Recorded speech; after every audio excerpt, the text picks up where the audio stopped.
Jacob's points of view. Excited pa naman ako umuwi ng mansyon para rito na mag-lunch kasabay niya pero nauwi na naman kami sa pagtatalo. What did you just say? Yes, I heard it right, but I want to clear it to her. Tigang ako dahil kamuntik na kitang patulan? So yan palang tingin niya sa akin. And expect ko kasi na nagugustuhan na rin niya ako kaya pumayag siyang halikan ko siya kagabi. Even her pearl ay buong-buo niyang pinakain sa akin tapos isang tigang na lalaki lang palang tingin niya sa akin. Kasi hindi mo naman gagawin ng matinong amo yun, ang pumatol sa katulong. So hindi ako matino, ganon?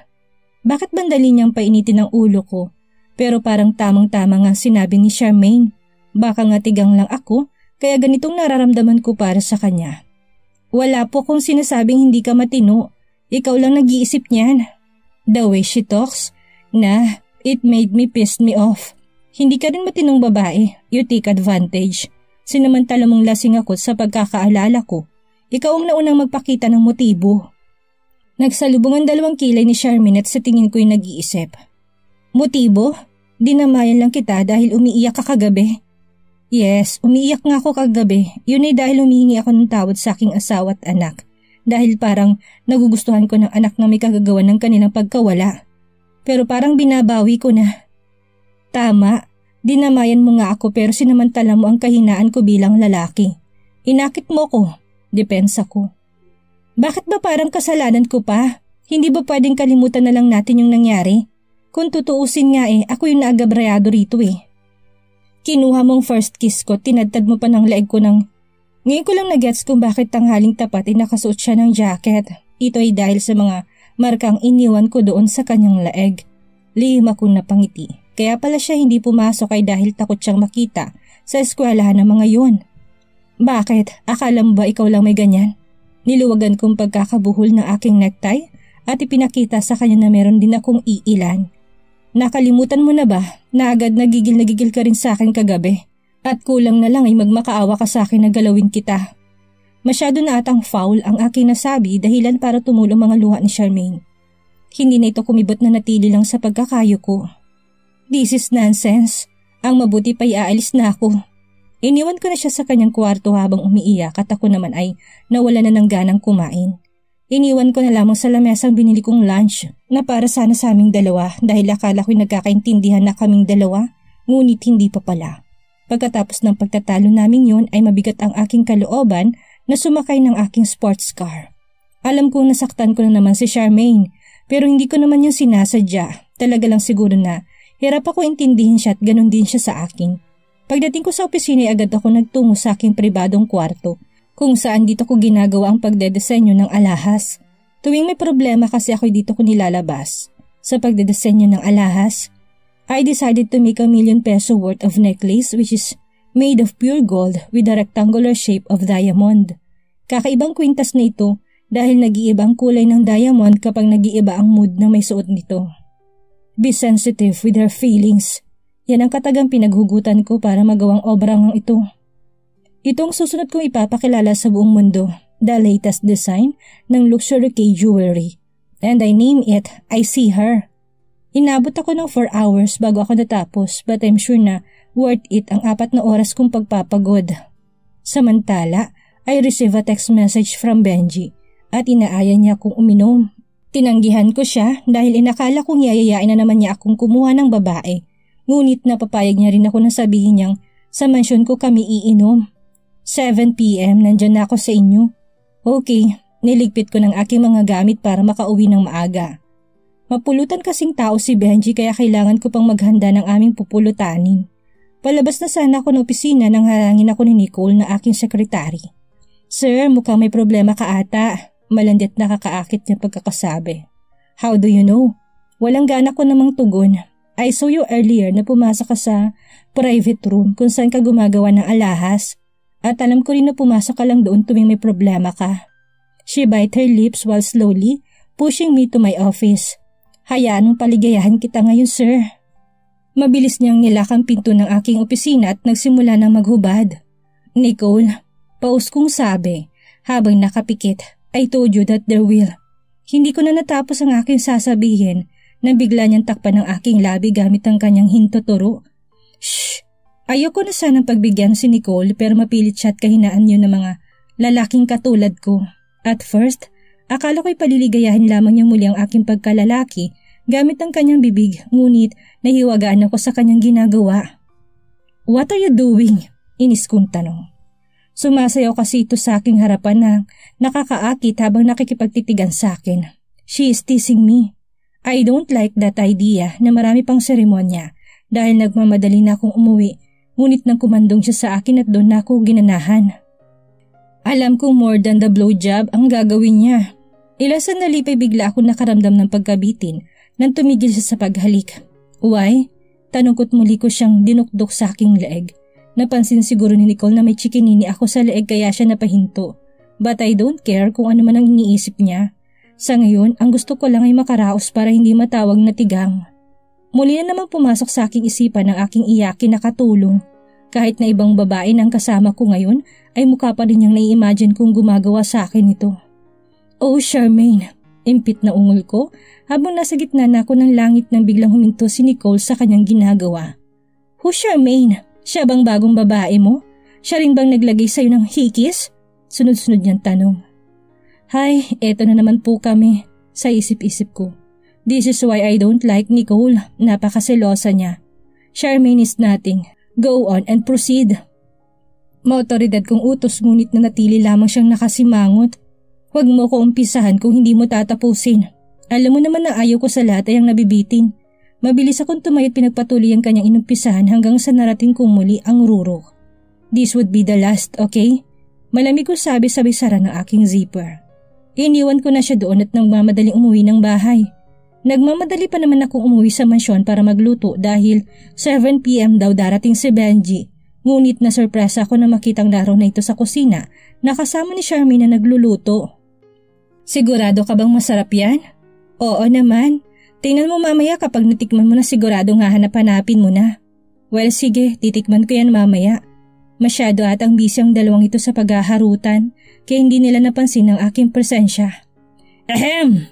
Wika ko para mapansin. Natawa naman si Benji nang makita ko't dali-daling lumapit. Kanina ka pa? Obvious ba?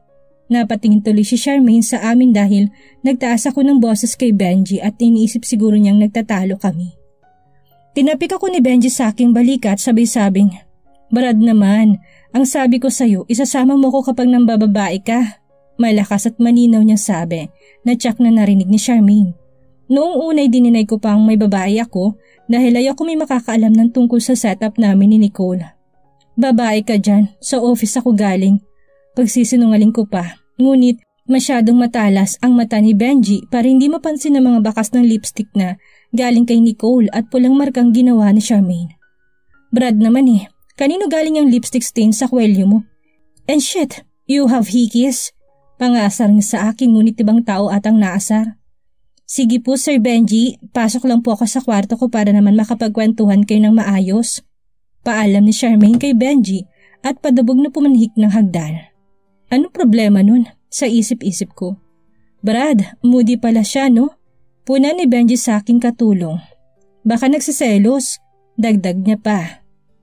Hindi ko inilihim kay Benji ang tungkol sa pagkatao ni Charmaine at kung bakit siya nandito.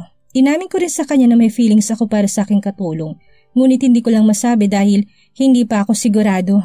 But yung tungkol kay Nicole, hindi ko yung sinasabi dahil nakakahiyang ikwento na wala pang 1 week na mamatay ang aking mag-ina ay nagawa ko ng mag-cheat. Brad, maganda pala talaga sa malapitan niyang katulong mo. Buti nakakapagpigil ka pa. Kung ako kasama niya sa bahay, tsak aaraw-arawin ko yan. Nandito na kami ngayon sa labas ng mansyon, umiinom malapit sa swimming pool. Ayoko kasi sa loob dahil mukhang may tama rin si Benji sa aking katulong. Brad, syempre lalaki lang ako, natutokso rin. Tipid ngunit may laman kong sagot. What do you mean? Nagniig na kayo? Ano, virgin ba? Sumimsim muna ako ng alak sa aking baso bago ko siya sagutin. Not yet but I already tasted her. Pagyayabang ko. Lalo namang naintriga si Benji sa real score sa aming dalawa ni Charmaine. Linawin mo kasi, nag-kiss na kayo? It's more than that. Napangiwi ako sa tapang ng alak na aking ininom kaya mabilis kong binuksan yung Pringles bilang pulutan. I think masarap yung niluto namin ni Charmaine kaninang adobo. Gusto mo bang kumuha ako sa loob? Nagpresenta si Benji na kukuha ng adobo sa loob ngunit mabilis ko siyang pinigilan. Ako na, may kukunin din kasi ako sa ref. Pagdadahilan ko ngunit ang totoo iniiwas ko si Charmaine sa kanya. Mabola rin kasi itong si Benji at baka mamay masilat pa niya si Charmaine. Pagdating ko sa kusina nadatnan kong naguhugas si Charmaine ng pinagkainan. Mukhang katatapos lamang niyang kumain. Wala siyang kaalam-alam na kanina pa ako nakatayo sa likuran niya at nagfe-fiesta sa maganda niyang katawan. Gustong-gusto ko siyang yakapin habang nakatalikod siya, ngunit hindi ko magawa dahil hindi kami okay. Alam ko masyado ko siyang napagsalitaan at hindi ako maasang kakausapin niya ako. Nagpa siya akong kumuha ng mangkok at tinidor. Kunwari hindi ko siya nakita. Sumandok ako ng niluto niyang adobo habang pinapakaramdaman ko siya at gaya nga na inaasahan ko. Hindi nga niya ako pinansin. Otomatiko namang nag-angat ang mga kamay ko, tinawakan siya sa magkabilang braso para pigilan siya umalis. Charmaine, let's talk. Sinserong wika ako sa kanya, ngunit mukha talagang galit pa rin siya sa akin. Napaso ako sa matalim niyang tingin dahilan para bigla akong mapipi. Wala na akong nagawa ng tuluyan na niya akong tinalikuran. Naiwan akong tulala habang pinagmamasdan siyang pumanhik sa hagdan. Napailing na lang talaga ako sa setup namin ngayon. Mukha kami may LQ. She is so sensitive. Bumalik na lang ako sa may swimming pool habang daladala yung mangkok na may lamang adobo. Brad, napakatagal mo naman. Maktol ni Benji, sabay abot sa akin ng basong puno ng alak. O ayan, pinuno ko na para makahabol ka. Tinanggap ko naman yung binigay niyang baso at in-straight yun. Halos naubos namin ng isang bote ng Black Label na alak kaya naman pareho kaming tinamaan. Nagpaalam na si Benji uuwi na at inihatid ko naman siya sa gate. Nang makaalis na si Benji, ay napagpasyahan kong mag-swimming muna bago matulog. Pampababa ng tama. Mga 20 minutes din siguro ako nagbabad sa tubig bago ko naisipang umahon. Pagdating ko sa tapat ng aking pinto ay naisip kong puntahan si Charmaine sa kanyang kwarto para i-check kung tulog na ba ito. Kumatok muna ako ng ilang beses bago ko pinihit yung doorknob. Swerte namang hindi yun nakalak kaya nakapasok ako sa loob.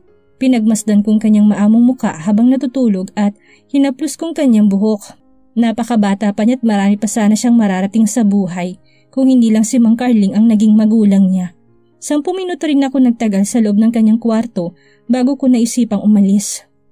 Kinabukasan, gaya ng nakagawian, ay maaga akong gumising para maghanda sa pagpasok sa trabaho. Kinatok ko muna ang pinto ni Charmaine para sana gisingin siya, ngunit walang sumasagot kaya nagdesisyon akong pasukin na siya sa kwarto ngunit hindi ako makapaniwala na nakalak na yon. Nagmadali akong bumaba sa hagdan at nasurpresa ako nang makita siyang abalang naghahain ng pagkain sa lamesa. Kahit galit siya sa akin ay nagagawa niya pa rin akong pagsilbihan. Papasok ka? Tanong ko pa sa kanya dahil akala ko hindi pa siya papasok habang hindi pa nawawala ang mga marka niya sa leeg. Nakasuot kasi siya ng uniform at nakataas ang buhok pantirintas.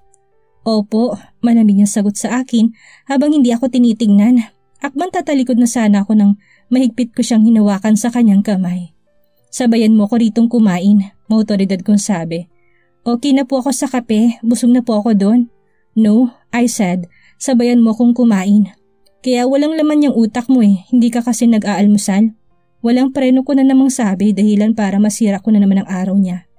Hayaan mo na, hindi rin naman ako gaganahang kumain kapag ikaw ang kasabay ko.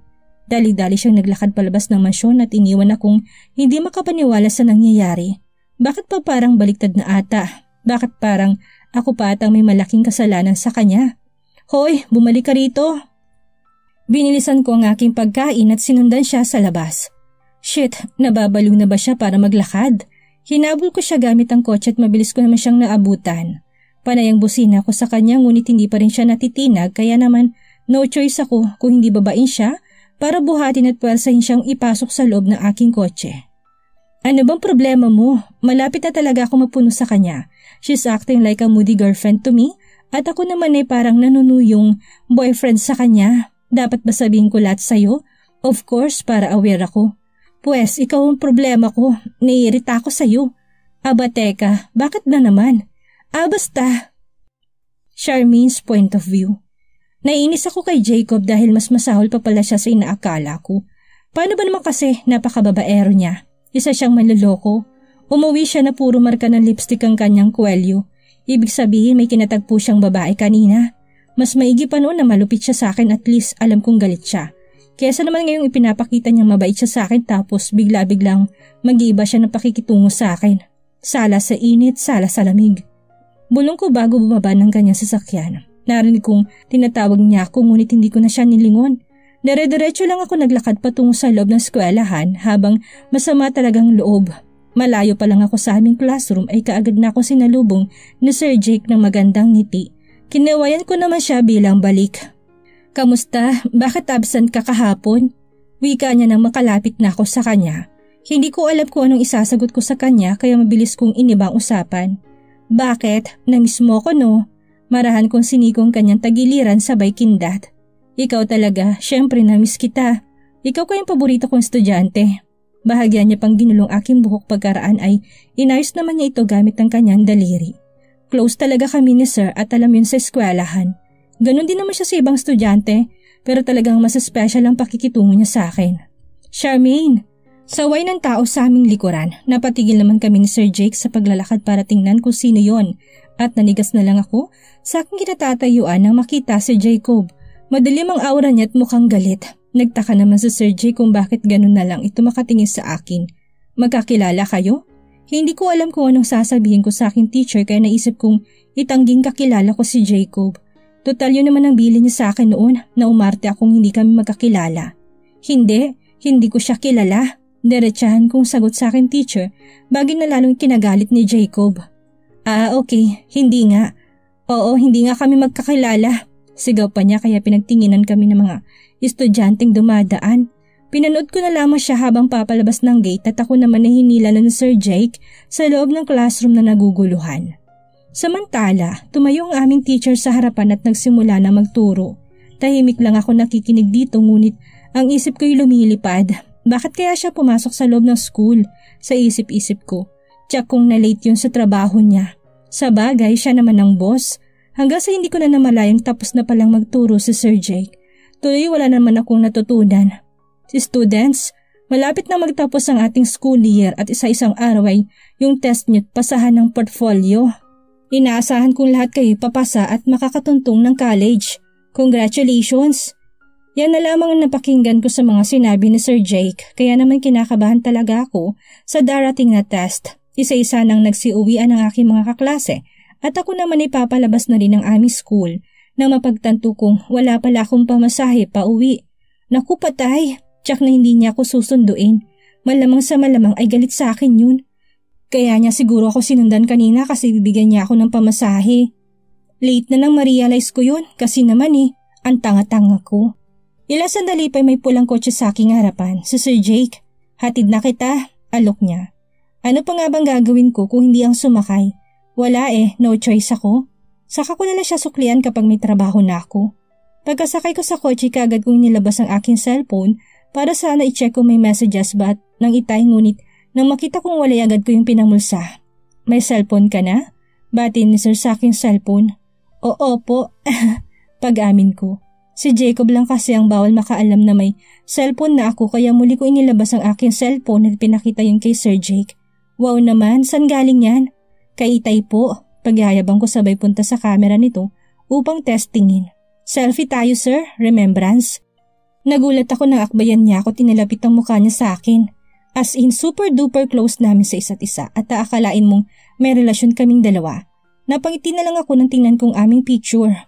Ang gwapo mo rito sir. Panguto ko. Mamay nilabas din niya ang kanyang cellphone. Picture din tayo, remembrance. Muli inakbayan niya ako ngunit bigla nalaki ang mga mata ko nang halikan niya ako sa pisngit na capture yun ng camera niya. Nagulat ako't nabigla sa ginawa niya pero pilit ko yung hindi binigyan ng mali siya. 6 years lang ang gap namin kaya hindi naman yun nakakadiring tingnan. Sa katunayan ang ganda ng kuha namin, akala mo hindi niya ako estudyante. Charmaine, last thing. Pwede ko bang makuha ang number mo? Doon na talaga ako napaisip. Tama kayang ibigay ko sa kanya yung number ko? Baka kasi tumawag siya tapos marinig yun ni Jacob. Tsak nakatapusan ko na. Okay lang ba? Gusto kasi kitang tulungan sa pagre-review mo. Pangungumbinsi pa niya kaya naman walang ano-ano binigay ko na sa kanya ang aking numero. Tumanggi na akong kumain kami sa labas dahil marami pa akong trabaho sa mansyon na kailangan tapusin. Inahitid na lang niya ako sa mansyon at mabilis na nagpaalam. Ete-text kita mamaya ha? Wika niya pa bago pinaharurot ang sasakyan. Pagpasok ko sa loob ay nadatnan ko si Jacob na nakaupo sa mahabang sofa at nakapambahay lamang. Gusto ko man siyang tanungin kung bakit hindi siya pumasok ay hindi ko na ginawa. Mukhang bilog na naman ata ang buwan mamaya kaya salubong na naman ang kanyang kilay. Mabilis ko siyang nilagpasan at agad kong tinungo ang hagdan. Kaya pala hindi mo na kailangan ng pamasahe dahil may naghahatid na naman sa'yo. Alam ba na sir mo na bawal yung ginagawa niya? Hindi ko alam kung anong pinupunto niya pero nagpatuloy pa rin ako sa pagpanhik sa hagdan. Charmaine, isa pang sama mo dyan sa sermon na yan, sisiguraduhin kong matatanggal siya sa pagtuturo.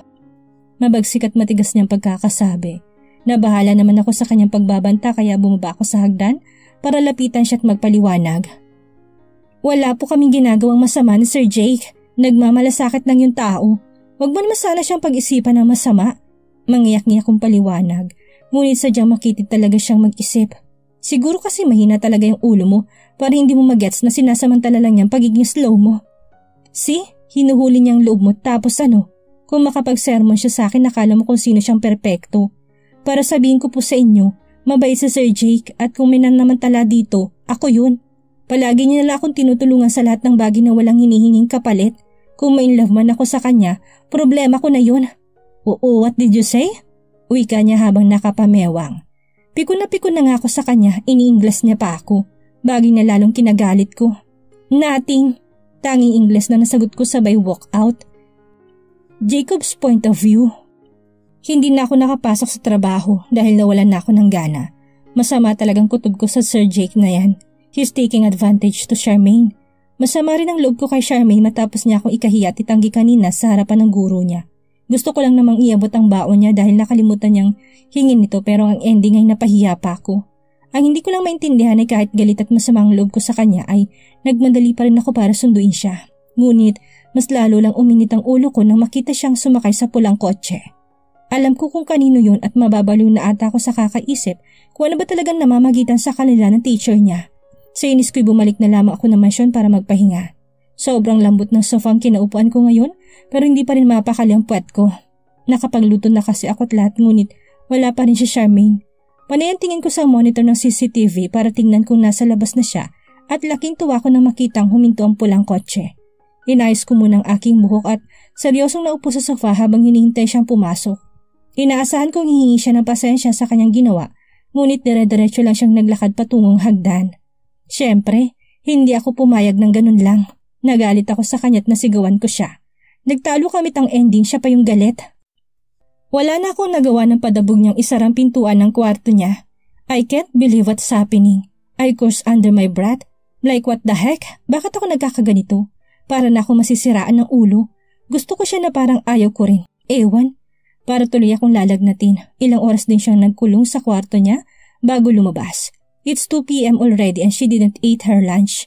Pinagmasdan ko na lamang siya habang nagwawalis sa aking malawak na bakuran hanggang sa matapos siya.